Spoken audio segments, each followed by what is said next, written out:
మరి తెలంగాణ తీసుకొచ్చిన దేవుడు మా బాపు కేసీఆర్ గారు. మరి ఈనాడు తెలంగాణ రాకపోతే నువ్వు సీఎం ఏడయ్యేది? నువ్వు ఆంధ్రాలో చెప్పులు మోసుకుంటా, బూట్లు గీక్కుంటా, బూట్లు నాకుంటా ఆడ చచ్చినోనివి నువ్వు. ఆ పార్టీలకెంచి ఈ పార్టీలకు, ఈ పార్టీలకెంచి ఆ పార్టీలకు ఊసరవిల్లి లెక్క తిరిగింది రేవంత్ రెడ్డి కాదా? మరి బాపు కేసీఆర్ గారిని ఎట్లా పడితే పొద్దున లేస్తే సావులు కొడతారా? దేనికి రా నువ్వు సావులు కోరేది? తెలంగాణ తెచ్చినందుక? సావంచు వరకు పోయి చావు నోట్ల తలబెట్టి తెలంగాణను తీసుకొచ్చినందుకు సావులు కొడతావా? నువ్వు మా బాపు కేసీఆర్ గారిని నువ్వు చావు కొడతా, నేను లావుల తొండలు ఇడుస్తా అని మాట్లాడితే నువ్వు సీఎం ఏందిరా? ఒక స్ట్రీట్ రౌడీ అని లెక్క మాట్లాడితే మేము కూడా అట్లనే మాట్లాడతాం. ఇప్పుడు అన్న ఒక నిమిషము, నేను ఒక ఎగ్జాంపుల్ చెప్తా.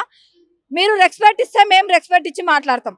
నీకు అసలు ఇంత ఏమంటారు బుర్రలేని పనులు, ఇంత మైండ్ లేని చాతలు. అసలు వీళ్ళ చరిత్ర ఏందో తెలుసా?